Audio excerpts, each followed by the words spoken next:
Welcome, everybody. It is Thursday, 1/21/21. I'm Tom Zuba, and we are here today to talk about a new way to do life. Thank you for being here. I'm going to read a little bit, just a little bit, out of my second book. My second book is called Becoming Radiant. If you are listening to these words, you are part of the tribe that has come to the planet at this time in history to change the way we do grief. You are learning that the death of your loved one is not the end. It is actually the beginning of a new way to do life for you. And that beginning includes a new relationship with the person you love, who finished all the work he came to the planet to do. He left his physical body and returned home. The relationship continues. The relationship continues. So I'm happy to have you here with us. We have two phenomenal guests to share. One is my friend Paige Lee, who wrote the book Choose to Believe. And our second guest is a relatively new friend of mine. Her name is Tanya Sanchez. Tanya is truly doing life a new way. And what she's going to share with us today is what she created for herself on her 50th birthday. What's fascinating about Tanya's story is that it is the first birthday in 27 years that she's experienced without her beloved Koi in his physical body. So it's a really beautiful follow-up to the show that we did last Thursday, when we talked about birthdays and anniversaries, living with birthdays and anniversaries following the death of people that we love, and figuring out new ways to experience them. So I'm thrilled about the guests that we're going to be able to offer you. So we are living in interesting times. For those of you that were able to watch the inauguration yesterday, there was an incredible human being, a 22-year-old young woman who talked about light, who talked about stepping into light and then actually making the decision to become light, to connect with the light that is inside each one of us.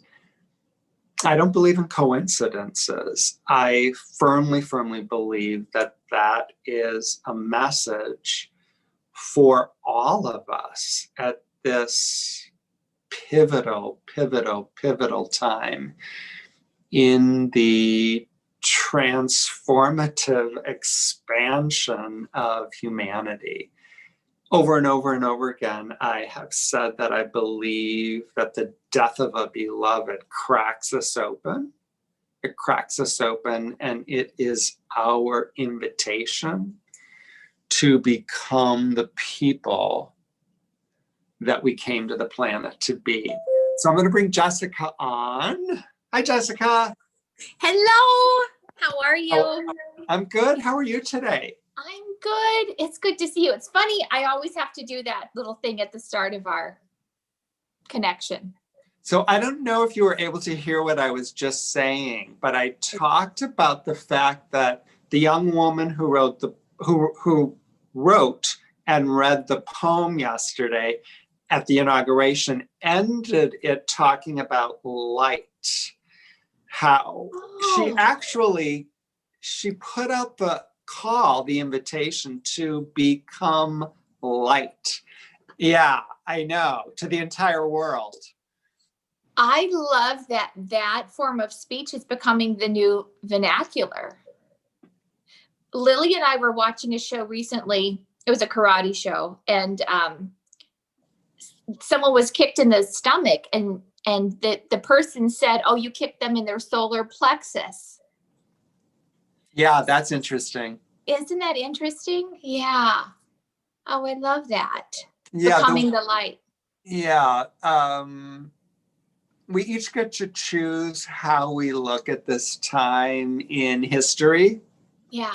And there's not a right way or a wrong way, as we say over and over and over again, but we can look at it as a time that's really, really rooted in lack, or we can look at it as a time that's rooted in abundance. We can choose pain, or we can choose peace. We can choose love, or we can choose fear. Absolutely. I don't think it's a coincidence. I mean, where I am right now, the sun is shining so brightly. Finally, it's out today here. We're a few 2.5 hours from you. Yeah, and the sun is out here, and it feels good. Yeah. Choosing light, letting open the curtains. It's still cold outside. I have no idea what the temperature is. All I know that I needed to bundle up, and I have gloves and scarf and a coat today for Lily's drop off at school, but it's cold, but the sun's out. Yeah. I choose to focus on the sun. Exactly. And when you first appeared, what I noticed is that you are literally surrounded by light, the top that you chose to wear today. Yes. Well, it just made me feel good. It's from a dear friend, and everything about it makes me feel good and loved. And I choose things that make me happy and that bring me joy. And more, I try to choose consciously to make those decisions. What I'm going to wear that day. Does it bring me, am I on autopilot, or is it something I'm consciously choosing?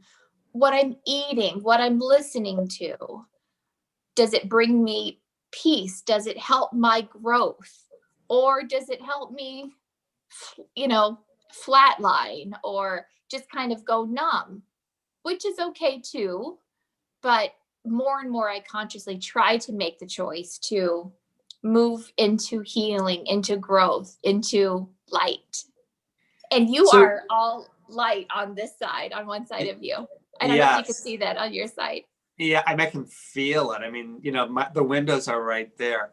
Yeah. So you're fortunate in that you have, a relatively, I'm going to still call her a little girl, in your midst on a day-to-day basis. Yeah. Do you think, does she spend most of her time living on autopilot, or is she more in the moment? She is more in the moment, and which is such a blessing. But I think at a young age, it's also hard for her to assimilate fully amongst her peers, because so many of them are on autopilot, and she's, she is, there's not a better than or a lesson, but she's just more aware of life, of love, of intention. And so because of that, she's also highly sensitive, but she's, she has a hard time when someone gets upset over something really, really trivial. She'll come home and she'll say, "Mom, do they not understand that life can change like that?" I said, "But honey, that hasn't been their experience yet." Yeah. So yeah, it is truly a blessing, because we do speak the same language, but at the same time, she is so young. Yeah. I wonder, when I look at an 18-month-old or a 24-month-old, or a 3-year-old, they are in the moment. It's like, what happens to us that we switch the in the moment switch off, and as you said, we operate on automatic pilot. What happens to us? I don't know. And I don't think that there's one, it's probably a progression that happens over time versus just a switch that happens.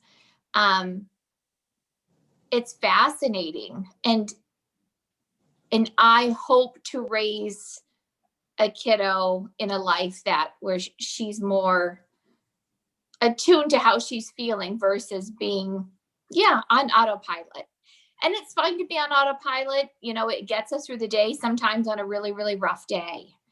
But to be able to have those check-ins with ourselves and what is our truth and how we're really feeling, the hard truths, even on the ugly. And I think one of the hard truths is, for so many of us, myself included, I mean, it took the death of someone that I loved, to completely rock my world to the core, to give me the opportunity to say, hey, maybe I'm going to do this a different way. And maybe I am going to be present. Maybe I am going to be in the moment more and more and more and more. But why does it have to take that? And even before Olivia's diagnosis, I knew that this was not, I felt like I was on a treadmill and I was juggling, and someone was hitting up the speed to make me go faster and faster. I knew that I was not on the right path, and life was not supposed to be so busy, and I was not supposed to be in such a frenzy. But I did not wake up until the day, for me, it was the day of her diagnosis, when life instantly stopped and it restarted. I wish that it would have been a gentler nudge from the universe, or that I would have awoken in a different way. But sometimes for some people, the universe will make things so uncomfortable for us until we're ready to make a big change. Not that I think that Olivia became, diagnosed with cancer in order to wake me up and make me be more aware. Everything is connected, and I don't have to understand all of the elements of it to appreciate the lessons in it. But for me, I knew that there was more to life, but I didn't know how to make that change until I was forced to make a hard stop. And I think it's different for every single soul on the planet. I wonder why so many people that are given the invitation to, as you said, make the hard stop, they say, no thanks. I think I'll remain asleep for a little bit longer. Well, it's kind of like the devil that we get really comfortable, even if it's so uncomfortable. We're familiar with the uncomfortable because we know it. Even if it's that cyclical, that heaviness, we know our soul isn't growing. Even if we don't have those words to put it to, we know that we're not fulfilling our highest calling or being our best self. But we're really comfortable doing life that way. So we continue doing it until something bigger happens. Yeah. And I think that one of the things that you and I are becoming more and more aware of is that that the energy that we're putting out there, the intention that we're setting, is we are attracting more and more and more people who are looking at their lives and saying, well, maybe there is a new way to do this. Maybe there is a new way to do this. And my hope it would be that more and more people accept that invitation that there is a new way without having to learn. And inevitably there will be pain in everyone's life, right? We know that that's just the human journey, but that they will accept that invitation, that they will lean into the uncomfortable because they know that that's where growth is versus that's where the comfort zone is. But they know that that's where they should be for the next step in life. Yeah. So when you think about who you were, after Olivia died, in those days and weeks and months, did it ever occur to you that you would be able to find yourself where you find yourself today on January 21st? Did it occur to you that living this type of life might actually be possible? I knew it was possible, but I didn't know if I had the energy to put into it, because it does take intention and it does take work to do it. Yeah. And I knew, and those beautiful healing seeds had been planted before, and I believe I was gifted with those along Olivia's journey and our journey of her diagnosis and her treatment. And I learned about Reiki healing. I learned about meditation. And I had always been a religious person, but the spiritual world opened up a little bit more for me. I mean, I had been cracked wide open and I was searching. I was a seeker. I've always been kind of a seeker. So those seeds had been planted. I just didn't know if I had it in me, if I wanted to do the work. Yeah. That's how I felt after Rory died. I was like, oh my Lord. Because you knew from going through it twice already what it would take. Yeah. And I'm happy to say that there is a path, and that we can actually offer knowledge, we can offer wisdom, we can offer tools to folks who are willing to say, I will try it a new way. I will try it a new way. Absolutely. Even if just for a moment on a Tuesday afternoon at noon. Yeah. Yes. Or on a Thursday at 11 o'clock. Right. That's what I was just going to say. Yes. Yes. At 11 a.m. Central. Yeah. I will tune in because I can only give myself this amount of time. Yeah. Yeah, absolutely. So our first guest is a friend of mine and a woman whose son Brian brought us together. And she wrote a book called Choose to Believe. And she asked me to write the foreword. And before we bring her on, I want to read a little bit of what I wrote.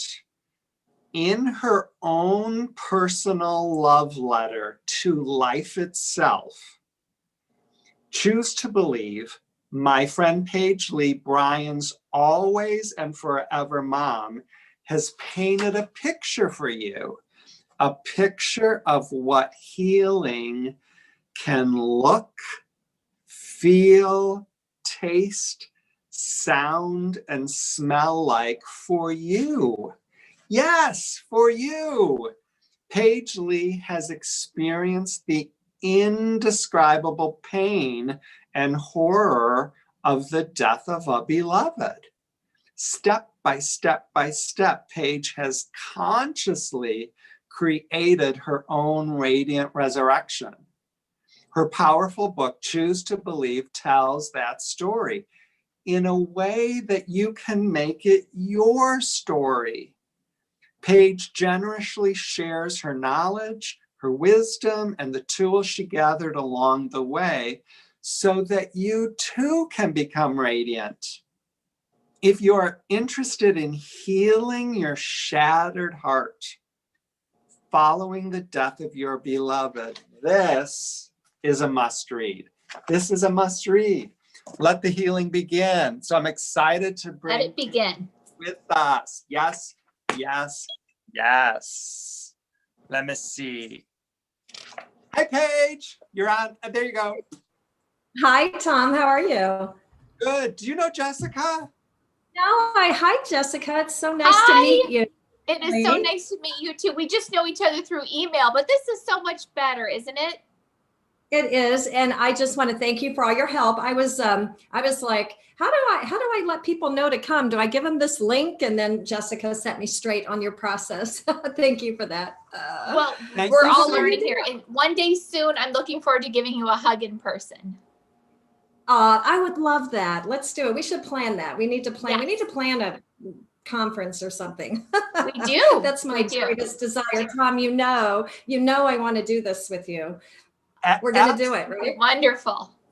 Absolutely. And I believe it's going to happen at the perfect time. I believe that, you know, that the light is returning, that things are shifting for all of us, for absolutely all of us. Yeah. Yeah, there definitely is light. You can feel it, right? You can feel the light and the energy, but there's also, I was talking to somebody yesterday who was saying that, that there's a lot of big energy this year. And it's not that it's going to be bad, but some people are already feeling that. And I think we have to learn how to process through that. So I've been telling people it's like meditation is more important than ever. And, getting even an introductory lesson into energy and how to hold space and how to let energy run through us so that we're not holding it. I know that's not why we're here today to talk about that, but No, but I think it's beautiful, I think it's the year for doing that. So we'll have to see how it goes, right? But definitely light at the end of the tunnel. Hope is in the air, and hopefully healing for so many people. So let's follow up with what you just said. How can people who are even new to the concept of energy, how can they allow energy to flow through them?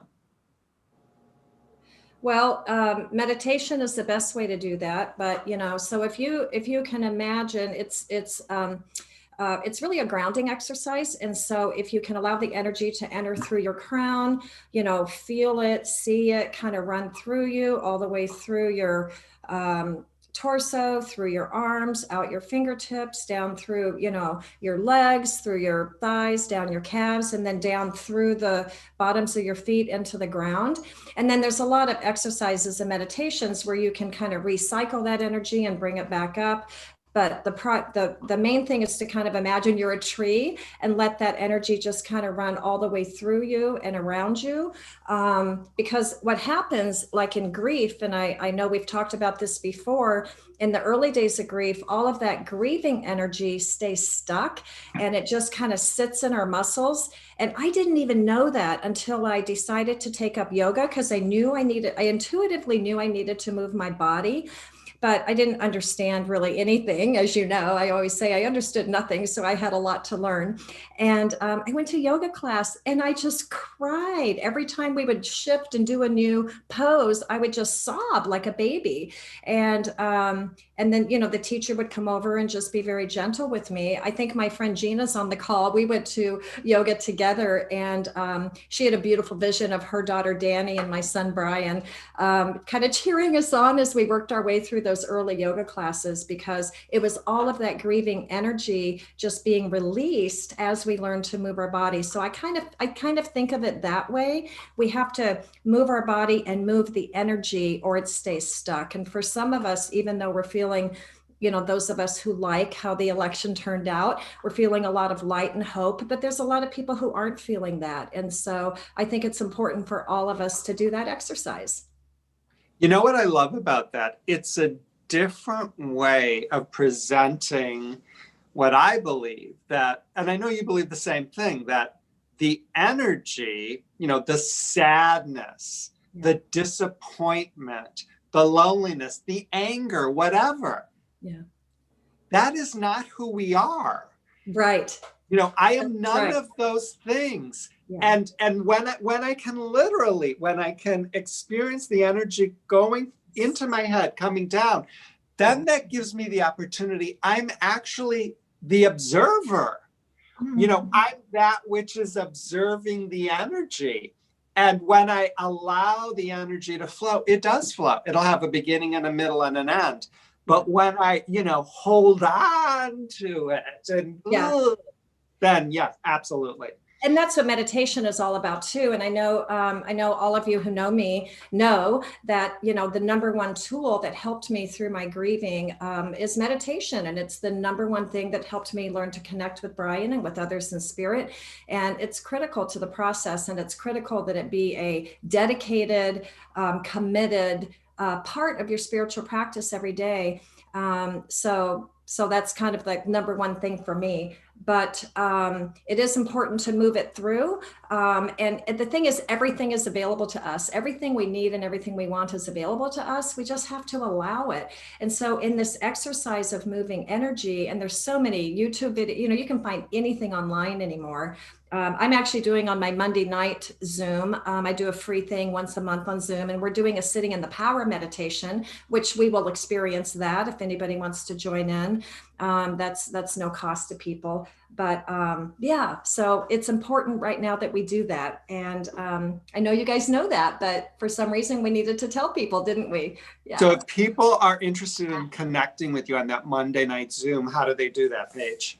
They'll need to go to my website, which is paigewlee.com, PAIGEWLEE.com, and sign up for my newsletter. And then I just sent it out last night with the link. And if you sign up, I'll send that email to you and you'll have the link to join. It's at 6:30 Mountain Time, which is 7:30 your time, 8:30 Eastern Time PM. And it's the fourth Monday of every month. So, Perfect. yeah. So one of the things I was going to ask you is, I know that you believe that the relationship continues. And one of the most frequent questions I get from folks is, but how? You know, how do I begin to develop a relationship with my beloved? So how would you, what suggestion would you have for folks? So this really is what's outlined in the book, right? In my book, Choose to Believe, is kind of the processes that were presented to me and the steps that I followed, all of which led to connection. It's not like we can all of a sudden close our eyes and connect. Well, some people can, you know, people like Rachel or Roland, or, you know, the medium, Suzanne, you know, that's really their purpose here, is to provide that service for the rest of us. They can do that. But for me, I had to learn how to do it. I learned it by taking Reiki classes and learning how to, you know, understand energy and feel energy, because spirit is energy. We're all energy. Meditation is really the number one key for me. I shouldn't say I only connect, because that's not true, but I purposefully connect through meditation. Not always connecting with Brian. Sometimes I'm just connecting for myself, for healing. Sometimes I'm connecting because I want my spirit guides to, you know, provide some information. And so I ask for that. Sometimes I'm just praying to God, you know, for whatever reason it is that I'm praying. So I think honestly, meditation is the number one thing to start a practice, to start a daily practice. And we don't want to ask to connect every single time. But for me, it's the meditation, and then automatic writing became the way for me when I started getting messages first from spirit that I didn't even know who it was. And then from Brian, as you know, he channeled that entire poem that's in the middle of my book that was all about the journey from the beginning to the end. So it was quite, and it's when you automatic write, I don't know if y'all have done that. Jessica, have you? Tom? No, but so I would love to hear Tom more. channeled his book, but yeah, go ahead. Yes, I would love to hear more. I'm familiar with the process. I haven't experienced it. So can you explain for me and for everyone that hasn't experienced it, what exactly that is? Well, I'll tell you, for me, what it is I get up and go to your computer, and usually it's late at night or early in the morning, and I'm like, no, I don't want to. I'm comfortable, I'm warm, I'm sleeping. But you know, if you get up and do what they ask you to do, and then I just sit at my computer, and you can feel your hands get heavy, and you just start typing, and it's like there's no pause between the thought and the motion of my fingers typing, right? It's just automatic, which is the term automatic writing. When I hand write a message, my hand gets very heavy. The pen is heavy in my hand. And then after you're done, you know, I'll know when I'm done because the energy just stops, right? The energy stops. There's no more movement of my fingers. And I usually won't remember what I wrote or I'll remember pieces of it, but I won't remember the whole message. Tom, you're nodding. I know you channeled Permission to Mourn and probably Becoming Radiant as well, as I channeled much of my book, not all of it, but much of it. So it's incredible. It's a beautiful exercise. And the trick is to trust and believe, to choose to believe and to trust that what you're experiencing really is of spirit. That's amazing. Have you ever experienced anything like that before your son, Brian, before his passing? No. No. No, Okay. no way. I knew nothing about anything. I really didn't. I had no spiritual life. I was not spiritually awake. I believed in heaven and I believed in a God, but I didn't even know what any of that meant. I thought heaven was a place up there, you know, where my grandparents are, and that I hoped I would go there. I hoped I'd be a good enough person to go there when I die. And that was the extent of my belief. And then we had this miracle where Brian and I both almost died in a river. And the story about that is in the book, but it was amazing. And we went from being like really at death's door. We were stuck in an eddy in one of the class 5 rapids up in northern Idaho. I'm talking big water, right? This was the Lochsaw River. It's one of world-class rafting and kayaking for, you know, the world's best people at that sport. Anyhow, we had fallen in, he'd fallen in, I jumped in to grab him. And we went from being stuck in that eddy, me with no life jacket, to being up on the rocks at the side of the bank. So that was my first experience with God working in my life, but I still didn't have a connection. Like I knew God had saved us. I knew somehow we'd gone from the middle of the river to high up on the rocks miraculously, but I didn't understand how that could be used to have a relationship with God in my daily life. That didn't happen till after Brian died. Oh, yeah. Yeah. So let me ask you this. So many people today talk about writing a book. Yeah. When did you decide to write a book and why did you decide to do it? You were a big part of that. Have I told you that story? I don't know if I have, but I'll tell it to you now. So I've always thought maybe I'll write a book, right? And so from the very beginning, I journaled, you guys, journal everything. I had a list of what I called my Brian miracles. Every little sign I got from him, every, channel after some years that I did, all of that was in this document. And I also had written very early on what I called at the time my story. And it had all of the details from those early days, thank God, because I could never go back, 11, 12 years later and remember all those little details and have them be accurate. Anyhow, so I had all that, thankfully. And then in 2010, when I was at the Sun Valley Moms Retreat with Sally Baldwin in Sun Valley, Idaho, Sally said to me, Brian was speaking through her, and he said, Mom, we could write a book if you want to. And I'm like, whatever, maybe. Brian was an excellent writer, very gifted writer. And so it's always stuck with me. And then you'll have to remind me of the year, Tom, when we did that global Zoom.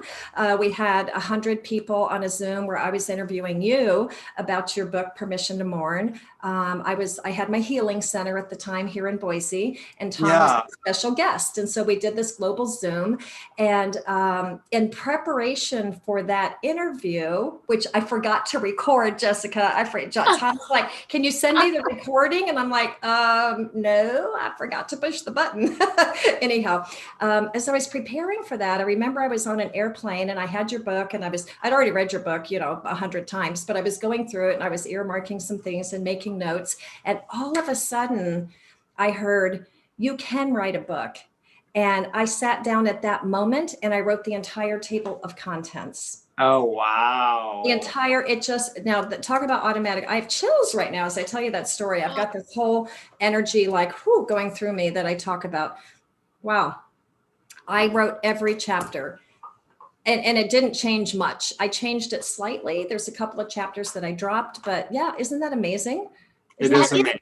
So you had that download of the table of contents before you actually physically wrote the book. Yes. And so the the table of contents were my guide, because I'm kind of I'm a visual learner and I'm a linear thinker. And so the table of contents was perfect for me. I needed that. And they knew that I needed that, because otherwise I didn't know where to start. You know, it's like I have to start at the beginning and kind of go chronologically, which is how the book ended up being.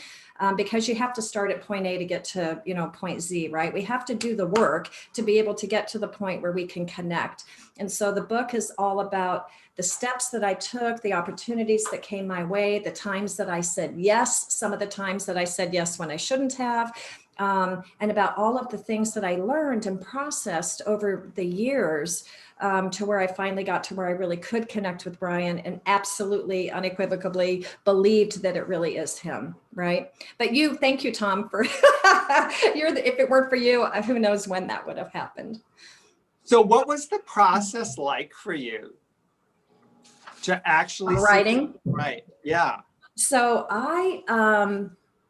you know, nobody's ever asked me about the epilogue in my book, but I'll tell you briefly about it now. So the process, I created an office in my basement where I had all my spiritual woo-woo stuff that I had brought home from the healing center when I closed this healing center. So it's very high energy. I've got all my big crystals down there, my big, you know, singing bowls and all of those things.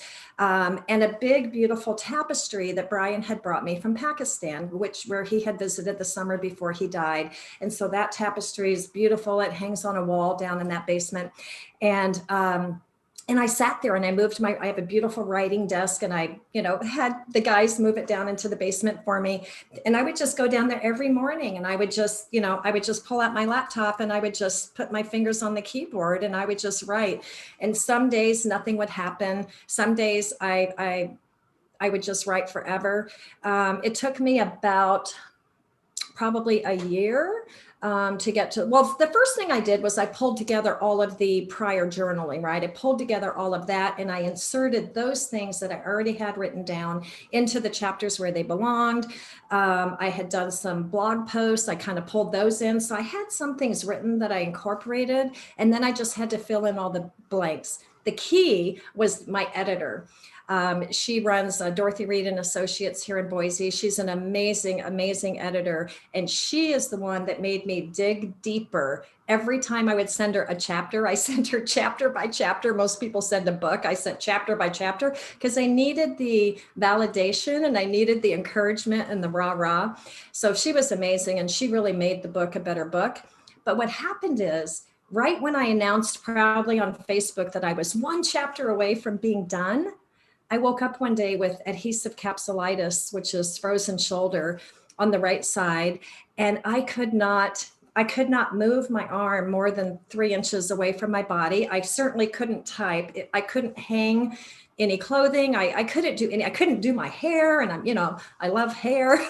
I couldn't do any of that. I was frozen. And so the book was delayed by a year, which is really interesting because it would have come out in 2019, but it ended up coming out in 2020, which in numerology is a 9-year for me. So the ending of a cycle. How interesting is that? I love that, Yeah. Especially in a time, in a place where people need healing more than ever. Yeah. Do you believe that happened for a reason? Oh, absolutely. I don't like how they went about it. I seem to learn from pain, right? So anyhow, it is what it is. Yeah, I'm with you there. I wish there was another way to get these lessons in life, but yes. I know. No, that's the human condition. That's what we've collectively created. Oh. Yeah, I know, right? Yeah. So what people don't realize, I don't think, is that when you take a deep breath and you write a book and you put it out there, you are literally putting yourself out in the world. Yeah. I was terrified, which is probably part of what happened. And the other part of getting the frozen shoulder was I changed so much as a person because the frozen shoulder forced me to dig deeper into my pain. And the analogy was so perfect because it was just like going back to my early days of pain. I had all this other pain that went layer and layer and layer and layer. And we had to get through all of that. And then the book was a better book because of it, because I was able to finish it. I added some things. but yeah, so absolutely, absolutely. And it was enlightening. It was hard. It was terrifying. I had never really exposed myself, certainly not as somebody who talks to her dead son, or occasionally channels something from spirit. I was terrified, but you know what? The people that I thought would laugh and ridicule me have been my biggest supporters. So Cool. go figure, right? I mean, so you got to just not be afraid. And 2019 for me was all about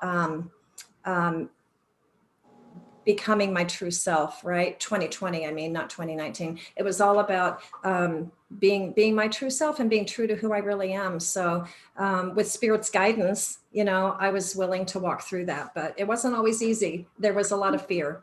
Yeah, yeah. And even when we are afraid, take the next step. Take the next step. And I mean, you've said this word many, many times. Trust. Yes. Trust. Trust. Yes. Trust. I just had to I just had to do it. I knew I had to get the book out there for whatever reason. And I just kept saying, if it helps one person, our job will have been, we'll have done what we set out to do. And I truly do mean that. And the book has touched so many people. I'm so grateful. I'm grateful to you. I'm grateful to everybody who's had me on their shows and their podcasts and their web meetings to help get the word out. It's been incredible. The response has been fabulous. And I'm just super grateful. So I don't know, maybe there'll be another book. I don't know if I want to risk the frozen shoulder. I don't know. I'm going to read these words again. Okay. If you are interested in healing your shattered heart following the death of your beloved, this is a must read. A must read. Let the healing begin, people. Where can people find it and how do they get in touch with you? Thanks, Tom. And Tom wrote that. Tom wrote the beautiful foreword for the book, and we've used that quote extensively. Thank you so much. The book can be purchased on Amazon, of course, any Amazon in the world, and then also any online bookseller, barnesandnoble.com or anybody else. So, or you can write on my website. You can purchase it directly from there as well. Well, that'll link you to these other websites. So, and it's $11.99, or it's on Kindle for, I think, $7.99. And I know that you just released your audio version. That's something that my editor's like, when are we going to do this? When are we going to do this? So that'll be on the table. Thank you. It's not quite released, but we're going to actually release it on February 22nd. So I'm excited about that. Yes. The significance of those milestone birth dates. Yes. Yeah. Oh, absolutely. Yeah. Congratulations on that. Yeah. Thank you, Paige. Thank you for being with us this morning. Thank you so much. Thank I you. appreciate it. I love you guys. Yep. We will see you again soon. Sounds good. Bye-bye. Thank you. Bye, Thank you. everybody. Thank you. So, isn't she amazing? She is amazing. And I love how what she just said at the end of this segment tied into what we talked about last week with how we celebrate these milestones. Yeah. And she mentioned your release of the audiobook. And then I don't think she mentioned the workbook, but you have a significant date coming up next month. And how are you, do you mind if I ask you, how are you choosing to celebrate your milestone? I'm really excited. I'm on to something. So these dates to me are complicated. They're complicated dates. And I got a lot of them. So in 2018, on Rory's birthday, I released Becoming Radiant. And that completely shifted everything about July 24th. And I knew that I was getting close to releasing the audiobook of Permission to Mourn, which I never, ever, ever was going to do. I had no interest in it whatsoever. And I absolutely had no interest in a workbook. People had asked me to do a workbook since Permission to Mourn came out. And I was like, no. But it's like what Paige said. There's this, I don't know, there's this divine voice prompting, This invitation. tap. Yeah. Yeah, saying, come on. So I ultimately said yes. And I'm not just saying this. The most powerful thing that I have ever created, that I've ever written, is the workbook for Permission to Mourn. And the audiobook, which my friend CW pulled out of me, is stunning. I mean, it's so, so, so beautiful. So yes, I'm releasing them on February 22nd, which is the anniversary of the day that Rory left his physical body. I love the significance of that date and how you have chosen to celebrate it. And with intention, you've chosen to launch this beautiful next chapter on such a beautiful date in honor of Rory and Trish and Aaron.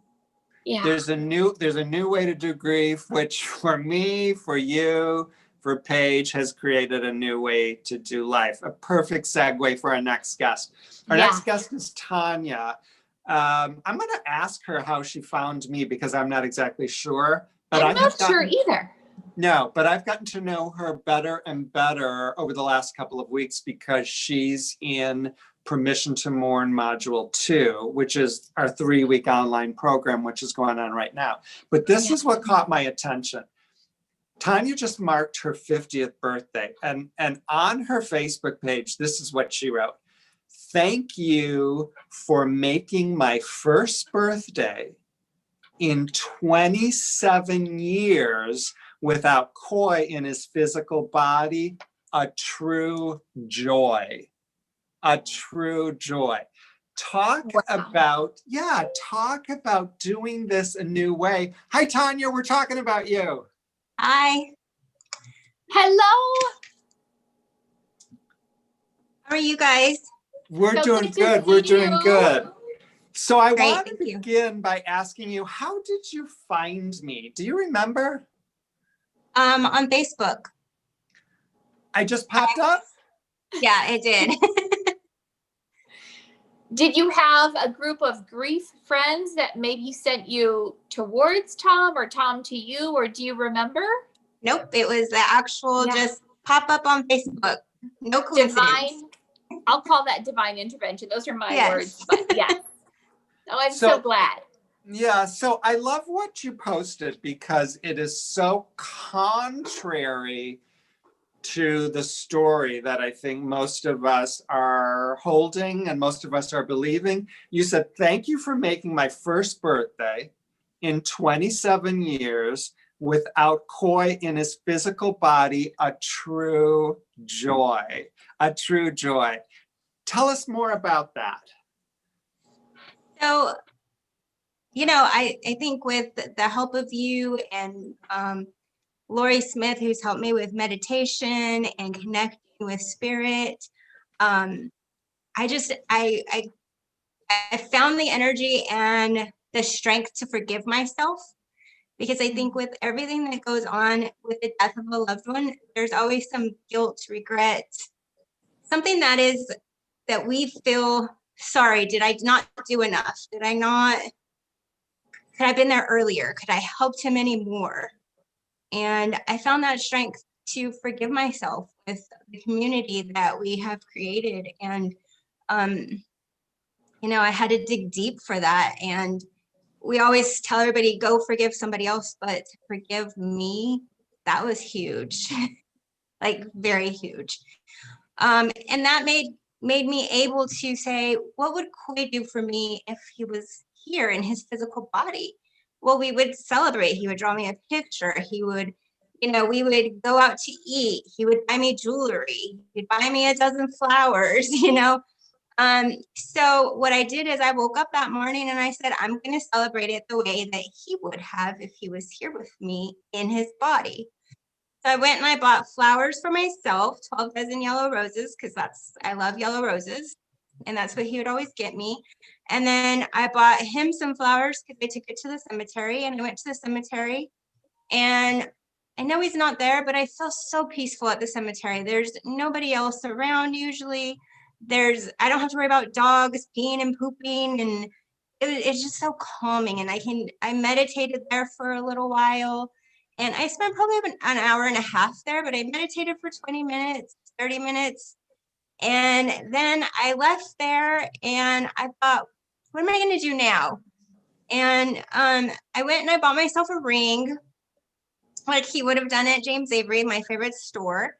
And then I went and I ate at Olive Garden. And I was gonna just buy it to go and go eat at the house. And I thought, no, go inside, eat. So I went inside, I ordered my pasta. My phone had ended up dying. So it was very powerful to sit there by myself and eat a meal with nobody else around and just enjoy it with a glass of wine and to have all the birthday wishes that I had on Facebook and text messages and everything. It was just a great, joyous birthday to have. And I know that he was with me the whole entire time. What was it like for you to go into a store and buy yourself a ring? It was difficult. I'm not used to buying myself anything. Right. So, but I know that that's what he would have done, and that's what he wanted. He wanted me to do this, and I honored our love and him, and I strapped on my boots and I went for it. Can And you what show is us the the ring like? Yeah, Oh, okay. I don't know. Can you guys see it? Yeah. let's see. Yeah. So it's got a dove at the top of the cross, 2 butterflies, a flower in the center, and an angel at the bottom. Wow. The ring is called La Vida Nueve, the new life. Then did So I you gotta- know that when you saw it? Did you know the name of the ring? No, I didn't. I just saw it and I was like, I want this. And my So- mom asked me to send a picture, so I sent her a picture, but it wasn't clear. So I got on the website and I screenshot the picture from the website, and I saw the title, and it blew me away. So there are people out there listening going, who is this woman? How did she get to be this way? Who were you before? Before with Koi, I was a fun-loving person. When he passed, I kind of went into myself. It was during the height of COVID when we all got shut down. We didn't get to have a burial or anything, so I really retreated to myself. And probably a month later is when I found Tom, and that's when we just, I took his class, and just things started coming together, and the people that I met, and hearing their stories, and how everybody moved forward. Maybe it was not right away. Maybe it was not, maybe it was 6 years, 8 years, 10 years, 20 years, but everybody was moving forward at their own pace. And I loved that I could move at my own pace. And nobody would judge me if I was healing at my own pace. Yeah. Are Oh. you surprised when you think about like who you were right after Koi died and who you've become? Does that surprise you? Yes, because growing up, you see people grieve, and it takes them sometimes a lifetime, their whole entire physical lifetime, to grieve somebody. And I know that he wouldn't want that for me. I know that he wanted me to be happy. Yeah. So like our guest before you, you mentioned meditation. Before Koi passed, were you into meditation? No, not at all. Did you have any thoughts about meditation or people that meditated, or was it not even really on your radar screen? It really wasn't on my radar screen at all. The closest I got to it was maybe yoga, but that would be about it. What is that? Oh, you said yoga. Yoga, yeah. Oh, yoga. Yeah. So So- how would you describe meditation for you? What does that look like and feel like for you? For me, usually I will notice that I am having anxiety or something is out of whack. And so I will literally just sit there for a little bit and ground myself. Sometimes it's just 2 minutes. I need to just to get myself back into the present moment because I'm maybe not there anymore. So I know that I need to come back. And sometimes it's, like I said, for 20 minutes out in nature. I love to be out in nature. So I'm going to be very, very basic. You said ground myself. I know there are people that are thinking, what does that mean? Ground myself. I literally just kind of imagine my feet on the floor and me rooting myself to the ground so I can be present and it coming through my body. So you're talking about the present moment, Yes. being present here and now. And I know that there are people, it's a new concept. So when you're not in the present moment, where are you? Sometimes when I'm not in the present moment, I'm reliving things with how I found koi, feeling sorry for myself, maybe. There's just so many things where I'm not present. I'm not aware that sometimes I'm not aware that I'm driving, sometimes I'm on autopilot. And I try to make sure that I tell myself, you are aware that you are driving. You are aware that you are breathing, because we take that for granted too. And I just had COVID, and I know that I can't take that for granted anymore. I have to be aware that my body is doing something miraculous. Yes. Yeah. So for me, sometimes to become aware of my breath and to focus my attention on my breath, that brings me back into the present moment. And this is one of the things that I believe, that koi is accessible to you. Rory's accessible to me. Olivia's accessible to you, Jessica, in the present moment. This is where they reside.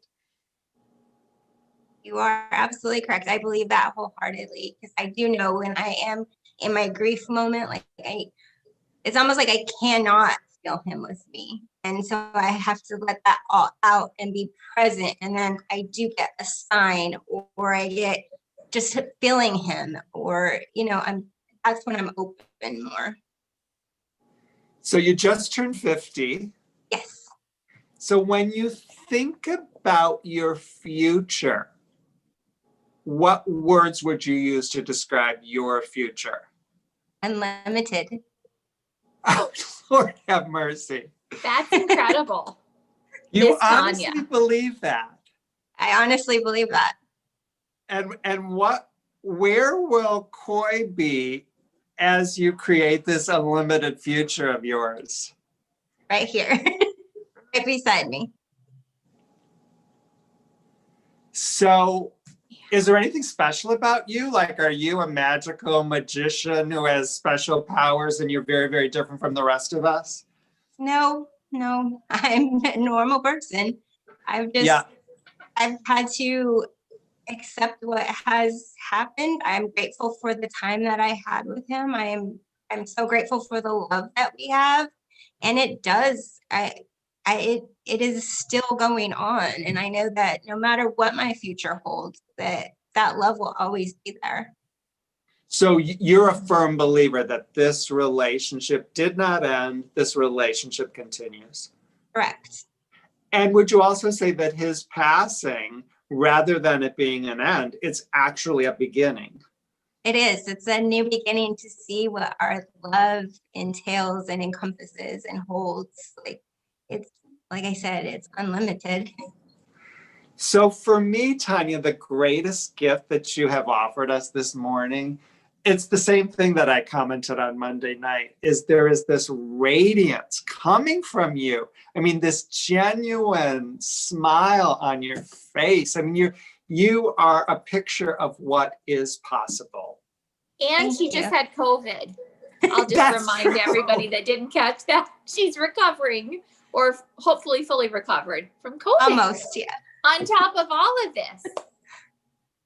So if somebody is watching either live or via the recording, and they are not in the place that you are in, I'm going to say that it's new to them, realizing that new could be 2 weeks, it could be 2 years, it could be 15 years.